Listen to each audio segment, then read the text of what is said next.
Previously on Grey Wolf Effects. Take my money, Bandai, as well as you, Disney.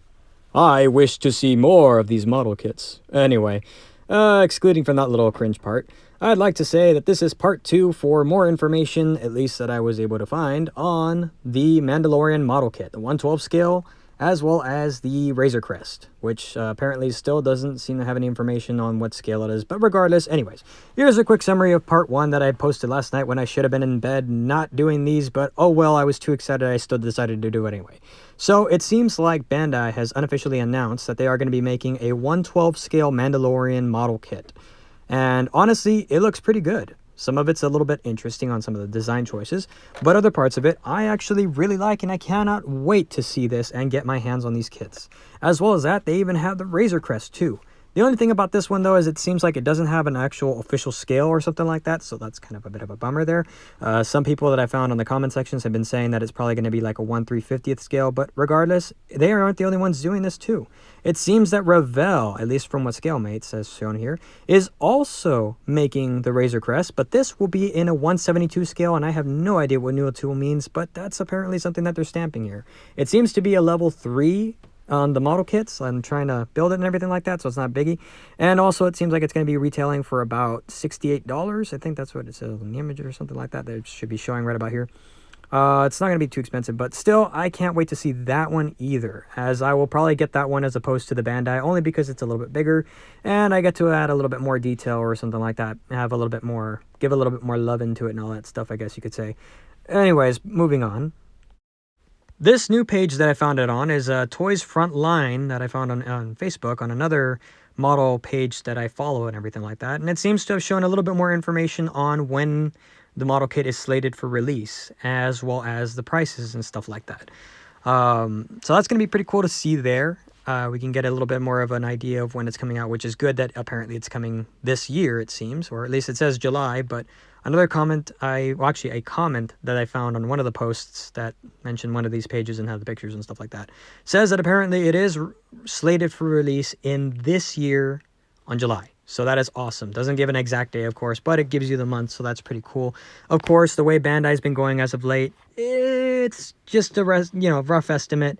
There's no guarantee it is going to be coming out in July. If anything, we'll probably be getting it like in December or something like that. But July, I guess, is the month that they are going to try and shoot to, release these in.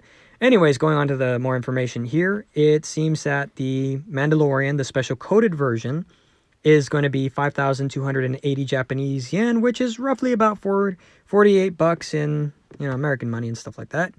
The Razor Crest special coded version is going to be about $23, give or take, or 22, sorry, in American money, but it's about 2,420 Japanese yen. The regular Mandalorian non-coded special whatever version is going to be 3,300, which is roughly about 30, and the regular non-coded version of the Razor Crest is going to be about $12. It's 1,298 Japanese yen. So that is probably more telling that it is going to be the 1/350th scale model kit or whatever that some people have said it might be with Bandai and stuff like that, which is a little bit more disappointing, and all the more reason that I'll probably be getting my hands on the Revell, however you pronounce that, Razor Crest instead, even though it's going to be about $68 or however much it said it was. But regardless, yeah, I'm still going to get a Razor Crest, and I am going to get one that looks good, so we'll see how that goes. Either way, though, despite all this, I am still going to be throwing my money. I don't know about you all. There's just a lot to see here, and I really hope to see a lot more things that Bandai might start throwing out there as well. Something I still want to see that I forgot to mention in my previous video, and I know somebody else commented on some other things also they would like to see, and I agree with them also, but adding more to it would be Clone Commandos. That's something I think a lot of us have been wanting to see ever since they released the Clone Troopers. I'm pretty sure that the design curve is a little bit of a stretch, but I'm sure it's not impossible. And as well as that, there's still a lot more things to want to see. Maybe even if they make, since the Bad Batch is coming out, maybe they might make model kits of the Bad Batch. That would be pretty neat too. Although one of them you see his face, but it doesn't matter. I would still like to see a little bit more on extra model kits and stuff like that. Even their vehicle as well, their aircraft that they have. I'm not sure if it has an official name yet or not. But yeah, there's just still a lot of other things that would love to see being made. But again, it's just based on what rights Disney is going to give Bandai. And then not only that, but also is what characters I guess Bandai is really going to try and spend money on to try and design and create and do this. Because obviously this isn't a very cheap thing to do. It's expensive to make these designs, to make the actual, you know, molds and stuff like that, and then have to ship them and then price them and everything like that. So we'll see how that goes. Regardless, this is all crazy information, still awesome to have, cannot wait, but I mean, we'll see how things go, I guess. Anyways, this is enough information for this, at least for now, until either I get more updated information or until everything just becomes mainstream. But this is Grey Wolf Effects, signing out.